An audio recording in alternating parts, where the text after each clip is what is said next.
Salut à tous et bienvenue dans Reco Comics 4. Confinement oblige, je suis tout seul, mais je vais quand même vous parler de 3 comics qui m'ont marqué. On va vous parler de zombies un peu pervers, de saxophones au bord du fleuve et d'ados avec des problèmes de peau un peu spéciaux.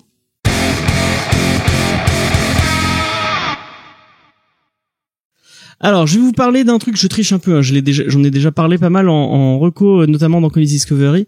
On va vous parler de Crost, de Garth Ennis et de Jason Burrows, qui est ressorti il y a pas très longtemps chez iComics. C'est un vieux comics qui avait déjà été publié par Panini, mais qui est ressorti grâce au tout nouvel éditeur, un éditeur qu'on aime bien, puisqu'ils font des bons objets, et ils sortent des trucs plutôt sympas. Moi, perso, je suis pas très fan de films de zombies, ou même de trucs autour de zombies, genre Walking Dead, je ne regarde pas par exemple, et je ne lis pas non plus parce que je n'aime pas trop, mais par contre Faye est très fan, elle me dit derrière la caméra oui moi je suis fan. Ouais, moi j'aime pas trop en dehors de Shaun of the Dead, le zombie, le film de zombie de Snyder, j'ai oublié son nom, je vous mettrai l'Armée des Morts, on me souffle, ma réalisatrice me souffle l'Armée des Morts, et 28 jours plus tard, qui m'avait marqué à l'époque. C'est pas un genre que j'apprécie forcément. J'ai pas lu Marvel Zombie, donc je pourrais pas vous en parler, et j'ai pas du tout aimé Deceased. On en a parlé dans un podcast, vous pouvez aller écouter le podcast sur Deceased. Donc voilà, moi les zombies c'est pas trop ma culture, c'est pas un truc que j'aime, mais par contre j'ai vraiment adoré Crost. Vous en avez sûrement entendu parler parce qu'il y a pas mal de personnes au final qui en ont parlé, notamment Alt 236 qui en avait parlé dans son émission sur Requiem, et c'est lui qui m'a donné envie de lire le titre. Donc allez regarder sa vidéo. Ah, après la mienne, bien sûr, après la mienne. Alors, Cross, de quoi ça parle? Ça parle d'un monde où, d'un coup, un petit claquement de doigts, et il y a une paire de personnes qui vont se transformer, qui vont avoir une espèce de barre sur le visage, et qui vont devenir des espèces de psychopathes pervers, une espèce enfin, je compare avec du zombie, parce que c'est vraiment ça, c'est vraiment la nuée de personnes qui attaquent, la population restante. Et donc vous avez sûrement entendu parler de ce truc parce que c'est un comics de Garth Ennis, donc il va y avoir beaucoup de violence gratuite, beaucoup de provocation, mais on est chez Garth Ennis, et chez Garth Ennis la violence, la provocation, le sexe, tout ça, ce n'est jamais gratuit. C'est quelque chose que j'apprécie beaucoup chez cet auteur irlandais, que vous connaissez peut-être pour Preacher notamment, ou pour The Boys, d'ailleurs qu'on avait fait dans Comics Discovery. Allez écouter et on a fait un kick en série sur The Boys, effectivement, on me souffle aussi derrière la caméra. Donc c'est un auteur que j'aime beaucoup, qui aime bien provoquer, qui aime bien jouer avec la violence, qui aime bien faire des trucs très graphiques, mais chez qui rien n'est gratuit, et ça c'est bien. Enfin, je vais pas citer d'autres auteurs, Marc Millar, oui, je pense à toi, qui le font plus, qui sont plus dans la provoque, et au final derrière il y a pas grand chose. Lui, à chaque fois, il essaie de vous provoquer, il essaie de vous dire quelque chose à travers ses œuvres, et dans Crost il le fait très bien, et je trouve que ça renouvelle pas du tout l'univers du zombie, mais ça secoue un peu ça secoue un peu de tout ce truc qui était un peu plan-plan, pour au final parler de thématiques vachement intéressantes. Au travers du coup on va suivre comme souvent dans les trucs de zombies, on va suivre un groupe de survivants, et ce groupe de survivants va avoir affaire à des problématiques assez intéressantes, des trucs que j'avais jamais vus ailleurs, et pourtant des trucs de zombies j'en ai bouffé à cause de Faye. Je te remercie pas d'ailleurs pour ça. Ouais, des trucs de zombies j'en ai bouffé. Du coup, on commence à se dire ah mais on a un peu tout vu, enfin c'est un genre un peu sclérosé, et mais non. Garth Ennis il arrive à faire ça, et les dessins de Jason Burrows qui peuvent paraître un peu crade au départ, vraiment vont donner ce côté. Ce qui est vraiment cool, c'est que on voit que dans cet univers tout peut arriver, et donc les survivants qu'on va suivre, on sait que à n'importe quel moment, à n'importe quel détour d'un chemin, ils vont pouvoir leur arrive des trucs tellement crades et tellement gore qu'on est encore plus impliqué dans en se disant il y a la tension qu'ils ont parce qu'ils sont poursuivre par un groupe de zombies, enfin de Crost, enfin d'infectés en tout cas. On la vit nous aussi, parce qu'on se dit j'ai pas envie de vivre ce moment où ils vont devoir les croiser, parce que ça va forcément inclure des trucs vraiment dégueulasses. Et voilà, c'est pour ça que j'ai vraiment aimé ce truc. Et en plus de ça, vraiment, Garcenis nous parle du survivant, de pourquoi survivre, de pourquoi vivre. Il essaie vraiment de passer un message au travers de son histoire. Mais que j'ai peur d'en vous en dévoiler trop parce que il y a deux trois twists et deux trois trucs intéressants. Et si je dévoile trop un peu de ce que traite le comics, ça pourrait vous gâcher la surprise. Mais vraiment lisez ce truc.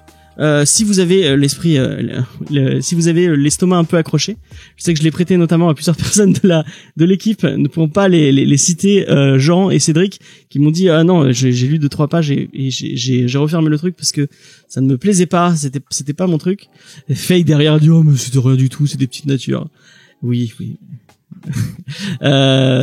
Peut-être c'est peut-être des petites natures, mais vraiment, je vous conseille vraiment ce titre.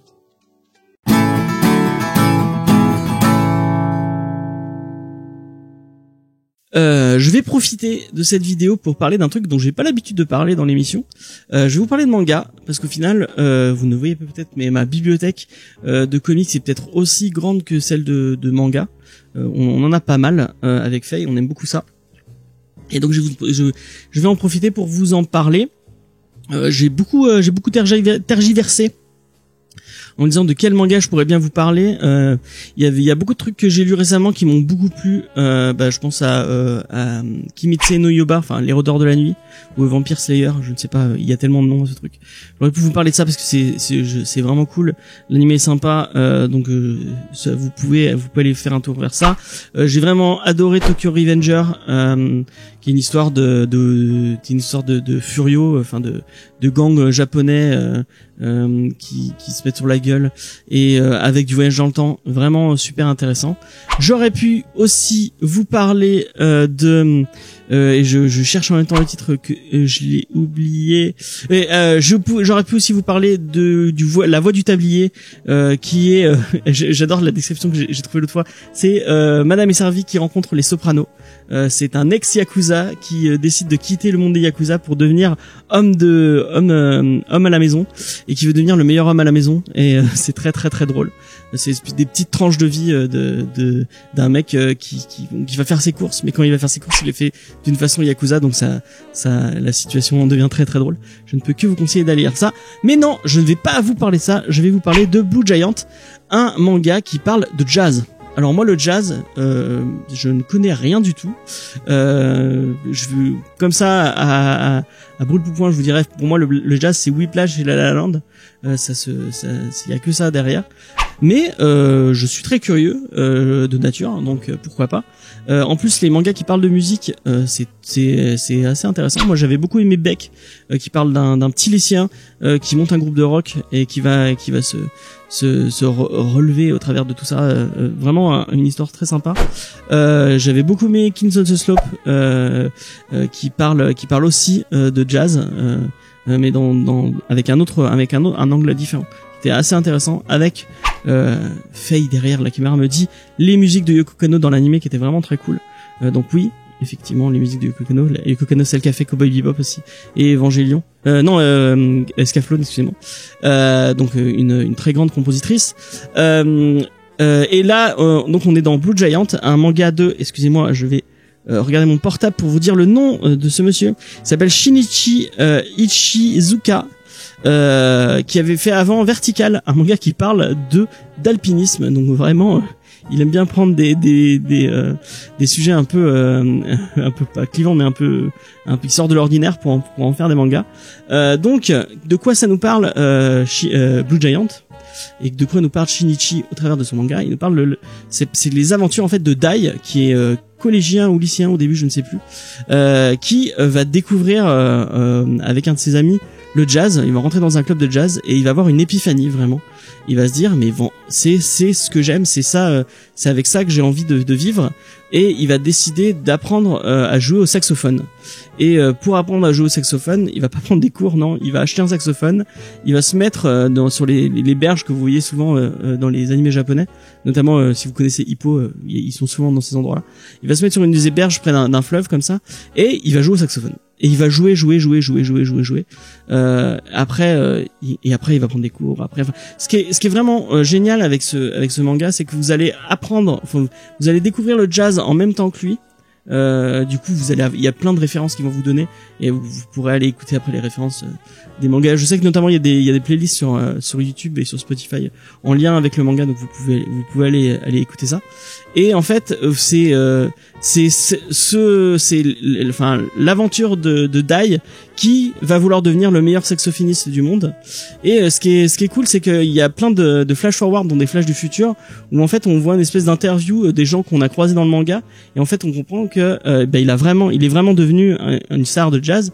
Et en fait tout ce manga va être vraiment cette ascension de ce personnage au travers de ce jazz, du jazz, et on va apprendre à connaître l'univers du jazz, qui au final c'est un truc pas forcément connu de tout le monde. Il y a plein de trucs à savoir. On va le voir, et il part au début il a la campagne, après il va arriver à Tokyo, il va aller dans des petits clubs, il va essayer de monter son groupe, il va devoir rencontrer des pianistes et des autres joueurs de jazz, vraiment.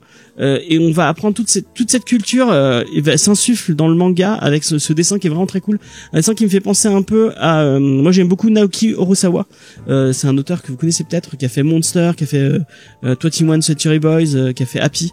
C'est un auteur qui a vraiment un trait particulier, et je trouve que le trait de Shinichi Ishizuka lui ressemble un peu, mais avec un côté un peu libre. Vraiment, on a des fois en lisant le truc, on les pages du manga vibrent de musique et tout, c'est vraiment fou.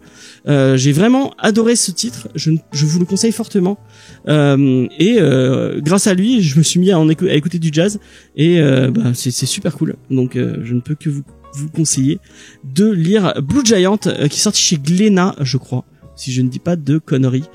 Si je dis une connerie, je vous le dirai en dessous dans la vidéo.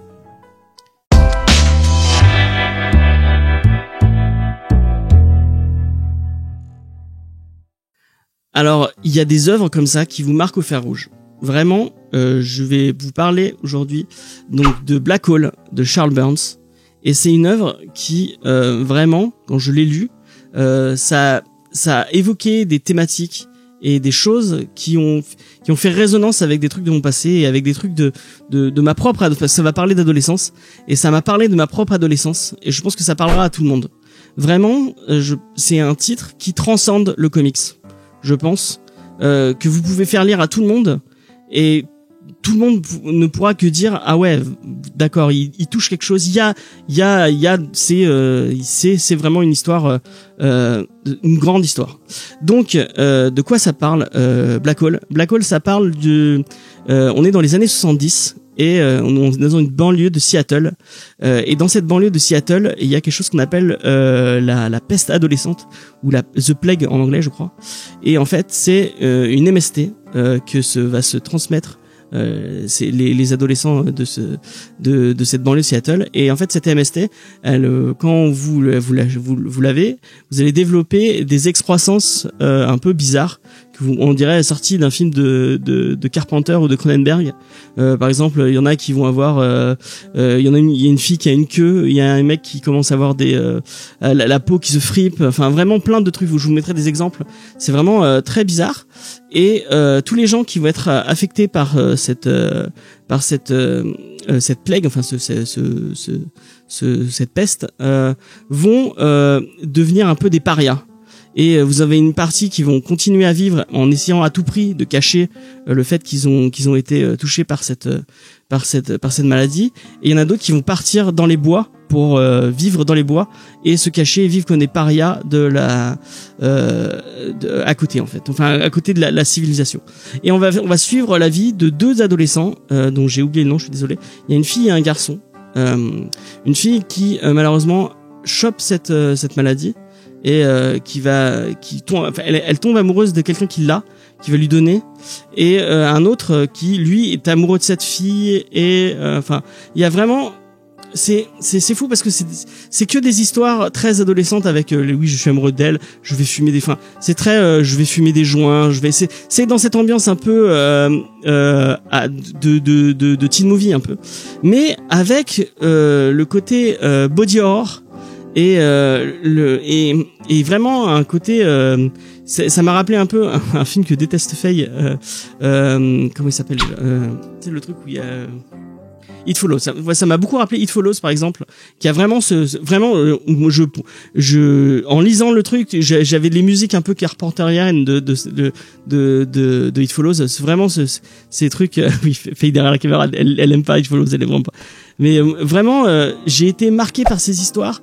Ça parle d'adolescence, ça parle de, du coup, en fait, Charles Burns, au travers de son histoire, parle surtout du sida, en fait. Et c'est toute une allégorie sur le sida et sur à quel point ça a marqué les gens à cette époque-là, et à quel point tous les gens qui étaient atteints du sida étaient vraiment mis de côté, exactement comme le sont ces enfants. Mais même si le sida, c'est encore d'actualité, mais ça marque moins que maintenant. Vraiment, il réussit au travers de son histoire à parler vraiment de l'adolescence et de qu'est-ce que ça fait d'être adolescent, à quel point les sensations qu'on a quand on est adolescent, et vraiment j'ai ressenti ces mêmes sensations, et tout le titre prend au trip avec son style graphique qui est vraiment spécifique, que j'avais jamais vu nulle part. Il y a un trait à la fois très très clair obscur, on dirait presque du Tintin en noir et blanc, mais avec le côté horrifique. Il y a un côté un peu Jinjo Ito, le mec qui fait le manga d'horreur, parce qu'il y a beaucoup il y a des espèces d'insectes avec des têtes humaines et tout. Il y a plein de paysages un peu cauchemardesques, mais vraiment c'est un titre génial, que je mettrais pas entre les mains de tout le monde, puisque ça parle un peu de sexe, vu que il y a un peu de sexe, ça parle un peu de drogue, mais je pense que tout le monde devrait lire pour vraiment ce côté. C'est une tranche de vie de l'adolescence, et c'est moi j'ai vraiment été marqué par ce titre. Donc voilà, je vais pas en dire plus, parce que pourquoi dévoiler le reste de l'intrigue. Donc vraiment ce titre m'a beaucoup marqué, et j'espère que vous lui laisserez une chance et que vous lirez Black Hole de Charles Burns.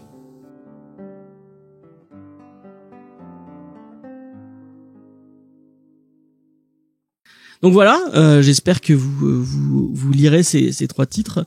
J'espère que j'ai réussi à vous donner envie de lire ces trois titres. Vraiment, le meilleur compliment qu'on pourrait me faire, c'est de me dire grâce à toi, j'ai donné une chance à une de ces BD.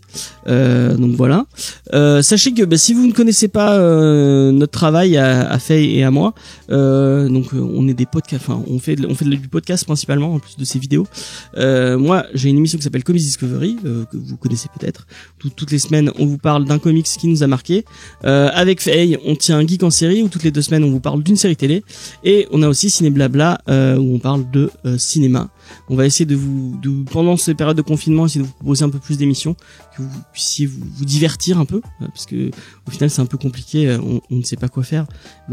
Nous au travers de ça on va essayer de se divertir en faisant ça, et on va essayer de vous donner un peu de vous faire oublier un peu tous ces moments un peu compliqués. Vous pouvez retrouver tout notre travail sur notre site internet jamesfay.fr. On est présent sur tous les réseaux sociaux, Facebook, Twitter, Instagram. Nous retrouvez à Comics Discovery ou à jamesfay. Moi je vous donne rendez-vous dans 2 semaines normalement pour un nouveau Reco Comics, peut-être avec quelqu'un d'autre ou peut-être tout seul, on verra bien, mais on parlera toujours de BD, et le plus important c'est de lire de la BD tout simplement. Donc voilà, bye.